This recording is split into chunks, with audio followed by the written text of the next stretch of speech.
Hey, how's it going everyone? I hope you're all doing well as usual. So I'm back today with another video, and as promised in my previous video, today I'm doing a contest entry just to change things up a bit, and also because I would like to support my friends' channels. So this is a contest for Keith.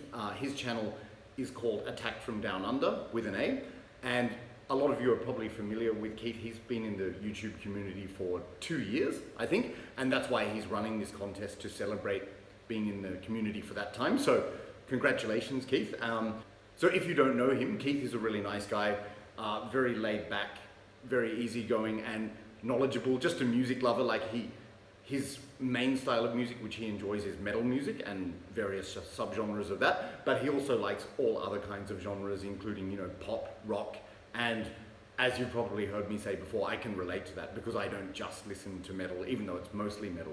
But yeah, I always find his videos really interesting because he shows just such an eclectic mix of music and just his style of delivery and everything. And he's also been very supportive of my channel. So congratulations, Keith.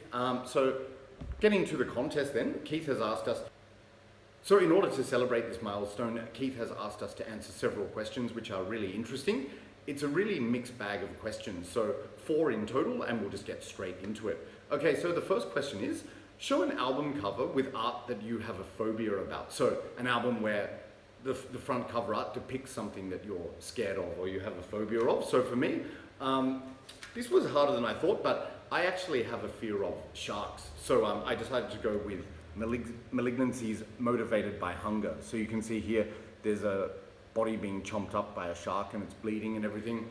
So some people might say, yes, isn't everyone scared of sharks? True, but maybe I am scared more so than most people, to the point where I would actively avoid certain activities like deep sea fishing, scuba diving, or deep sea surfing.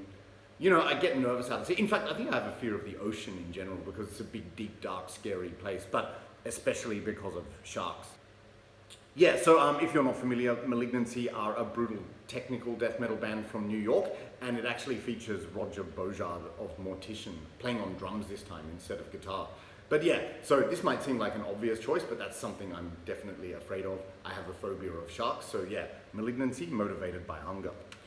Okay, so the second question is, show an album that you like to play in winter or makes you think of winter. Okay, so before I answer this question, I'll just say where I live, it's pretty much summer all year round, except for, you know, half the year it's rainy season, so it's hot and raining during that time. And there is a brief snap of winter weather, but it's like 3 weeks long usually, where the temperature gets as low as 20 degrees Celsius, which is not that low. So we don't really have those distinct seasons over here, but even so, like in winter when it gets slightly chillier, I do prefer to listen to certain music, and like a lot of people, I listen to black metal all year round, regardless of the season, but I find that black metal is very fitting to listen to during winter, especially when I'm in another country and it's really cold. For example, like when I was in Finland and Norway, I listened to a lot of black metal over there, but that's also the home of black metal in a sense, isn't it? So, but anyway, so these are 2 albums. I know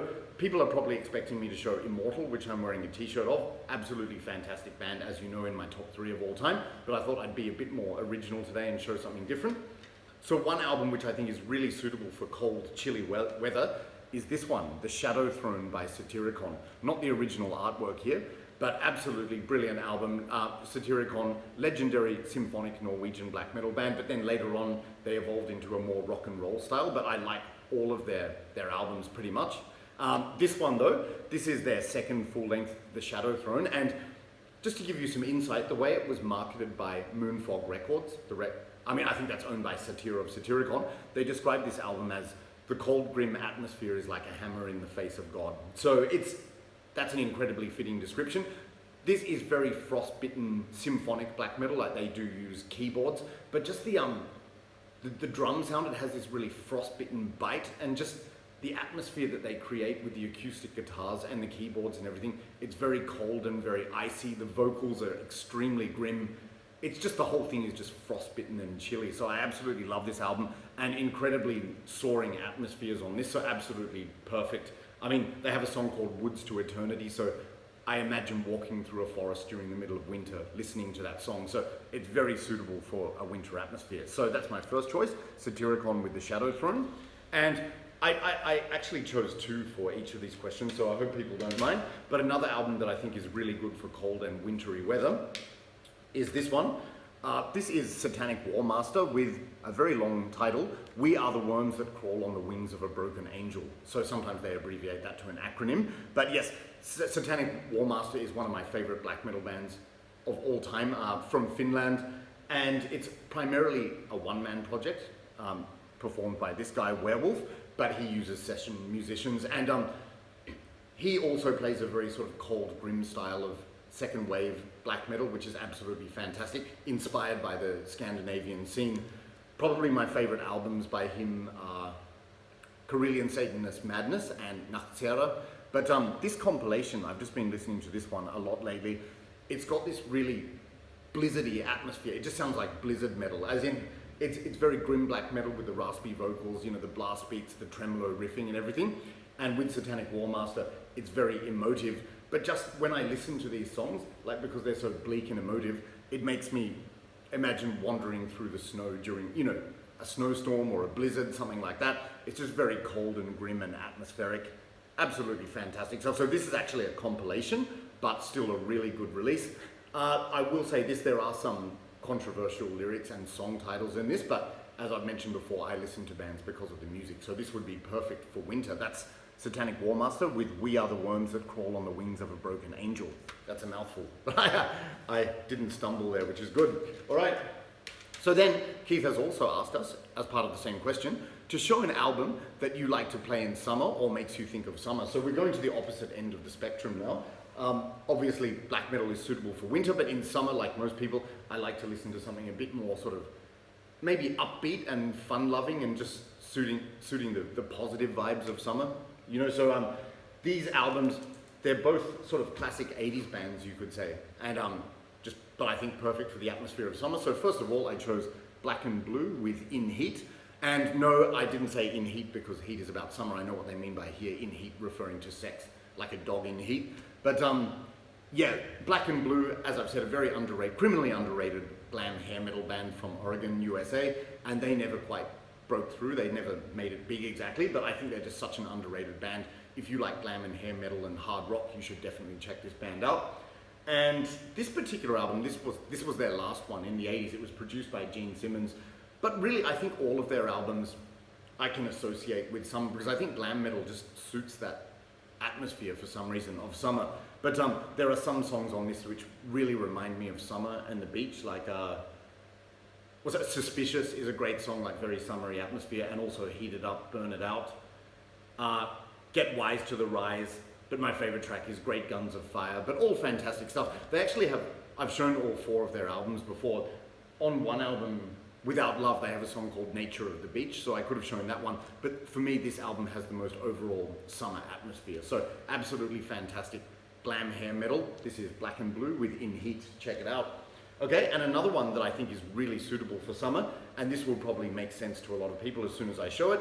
This is Van Halen with 5150. So I haven't really spoken about Van Halen on this channel, and to be honest, I'm not the biggest fan of Van Halen. Like, while they're incredibly talented musically, I find it often a bit cheesy for me. But then again, cheesy doesn't necessarily mean bad. But I just love this album. It's the other album I own by them is what's it called? Fair Warning. Is it? Yeah, Fair Warning. I think it's a great album. But this one, 5150, I bought this a few years ago after my brother recommended that I watch the documentary about the making of this album. You know, when Sammy Hagar joined the band. I just immediately loved it.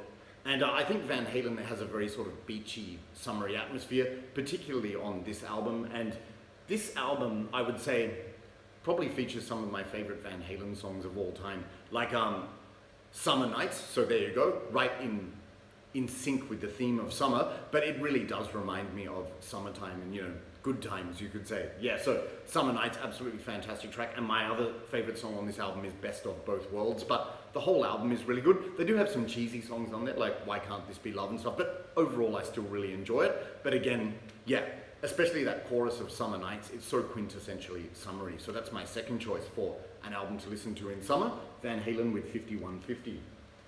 All right, so coming up to the next question then, it says, show a weird soundtrack album. So I do. I only own about 3 soundtracks actually, and 2 of them are definitely not weird. They're just standard compilations. Like one of them is the Dazed and Confused soundtrack. The other one is the Rad soundtrack. You know, which so both sort of you know, pop rock or 70s rock, you could say. But this is the weird soundtrack that I own. This is the soundtrack for Romper Stomper. So if you're not familiar, Romper Stomper is quite an old movie now. It was made in the early 90s, and it was one of Russell Crowe's first movies, also starring Jacqueline McKenzie and Daniel Pollock, rest in peace. So this is like a very extremely gritty, edgy, dark film about this skinhead gang living in the industrial slums of Melbourne. I think the area is Footscray or something. So yeah, they're very politically extreme, you know, like far right wing and everything. But it's about, yeah, I won't give too much away, but it's about a skinhead gang, and this woman gets involved in a romance with Russell Crowe, and then just shit unfolds as a result of, you know, their activities and the things they get involved in. But it's a very violent film, and like I said, but just incredibly atmospheric and dark. So it's gritty and it's nasty, but it's absolutely brilliant. It's a fascinating watch. And I'll just tell you about this. Like, the person who wrote the film score for this was John Clifford White, and if you've seen the movie, you'll know they just have these interludes of this really sort of dark, foreboding music, which is really scary and really grimy. So I love that. And then they also actually feature some proper songs as well, which are, now I'll just explain this very carefully. Like, they can contain some skinhead oi music. So if you're not familiar, oi music, it's sort of like a subgenre of punk, or it's an offshoot of punk music, you could say, but it's like skinhead punk. So it sounds not too dissimilar to punk music, but often the lyrics are very racist and, you know, like in alignment with far right-wing philosophies. So just for the record, I absolutely do not believe in that. I'm not a racist at all, obviously. You know, you can tell that from where I live, for example. But yeah, it's just, I actually enjoy the music of these songs. It's very catchy, and I think the band who performed on this, it was an oi band called, I can't remember if it was Screwdriver or No Remorse, but yes, so very lyrically extreme, but the music's really catchy. It sort of reminds me of a cross between punk and Australian bush dance music, and musically very catchy. Like that song, the Smack song, sorry, the lyrics are terrible in it, but like it's incredibly catchy. Like, it makes you want to get up and dance. But okay, so just reading a little bit about this, I can explain it a bit more by what the director said. So the director of this film was Jeffrey Wright, and he said, sorry about this, but the print is so incredibly small, so I'm doing some detective work here. So he said, regarding the soundtrack, part of this extraordinary award-winning film score includes examples of an obscure musical genre known as oi. They have been placed here with the racist lyrics intact and in the context of other compositions constituting Romper Stomper's oral Heart of Darkness. It would be desirable to ask the listener to accept the oi songs in the same way that they accept a grisly item in a museum. Ultimately, however, the hatred and despair that generated the original modes is not a relic of history, but a part of here and now. Yeah, so basically, yeah, it's just giving an insight into this skinhead culture without glorifying it. So like I said, I don't endorse the lyrics, I don't believe in those lyrics, not at all. I think it's bullshit, that whole philosophy, to be honest. But yeah, I just really liked the movie, that's why I got the soundtrack. And yeah, musically the songs are good, but the dark film score songs are really good as well. And they also include some snippets like sound samples from the movie. Yeah, so it's a great film. I haven't seen it in years now, because I used to own it on DVD. Like Keith said, if you've got a copy of the DVD or VHS, you can show it. I used to have it, but unfortunately I loaned it to a friend, and when it came back to me, it was absolutely scratched to shit. So moral of the story there, don't lend things out to people sometimes. But yeah, really great movie. So like I said, it's just an insight into that culture, but it's very dark and gritty and violent, and a brilliant soundtrack too. So that's Romper Stomper. So that's the only kind of weird soundtrack I own. So by default, I didn't want to show something so extreme, but the other 2 soundtracks I have are just not that weird. So there you go. All right, question 4. Talk about a favorite record store, if you buy online, just your favorite online site, and show some things from them. Okay, so as you may have heard me say, these days I don't do too much record shopping, because where I live there's just no such places. There are in the capital city a few hours away, but just rarely go there. So these days I mostly order my music through a local contact, so they just get sent to my house, which is easy. But in terms of just shouting out a favorite record store, I would have to say one of my favorites is Utopia Records in Sydney, Australia. So I'm originally from Sydney. You may have seen on Simon's channel, Explosive Action, he often goes shopping at Utopia. It's like the mecca of metal shops in Australia, like absolutely massive. You go down this staircase, huge display of like CDs, records, t-shirts, collectibles, posters, anything you can imagine, related to metal music. It's absolutely fantastic, and it's got that iconic logo. And there's just so much to look at in that shop, and usually you end up buying quite a few things as well. So expect to spend some money when you go in there, but that's because it's so cool. So I'm not sure how familiar most people are, but if you're ever in Sydney, Australia, definitely check out Utopia Records, because even if you don't buy anything, it's just worth a look around and seeing the place. Like, they've moved shop a few times, but their current location, they've been there for a few years. So Utopia Records, Australia. Now, the favorite place where I buy online, even though I don't really buy online anymore, I think I've mentioned Hell's Headbangers before. That's one place. So I bought a lot of records and CDs from them, but including these Medieval Demon ones, which Medieval Demon is a fantastic Greek black metal band. So these albums are both really good. And on that topic, I also, one other online place that I find really cool is Bowel of Noise Records, which is interesting because that name sounds like it would be a gore grind or death grind label, but it's actually run by the guys from Medieval Demon. So it's a Greek label, mostly specializing in black metal. So Bowel of Noise Records. Yeah, I bought a lot of Greek black metal from them. So if you like Hellenic black metal, definitely check out that online store. And yeah, one of the things they sent me was this other Medieval Demon album, Demonolatria, which is also one of my favorites. So 2 different online stores, but I got Medieval Demon releases from both of them. So yeah, that's my answer to the 4th question.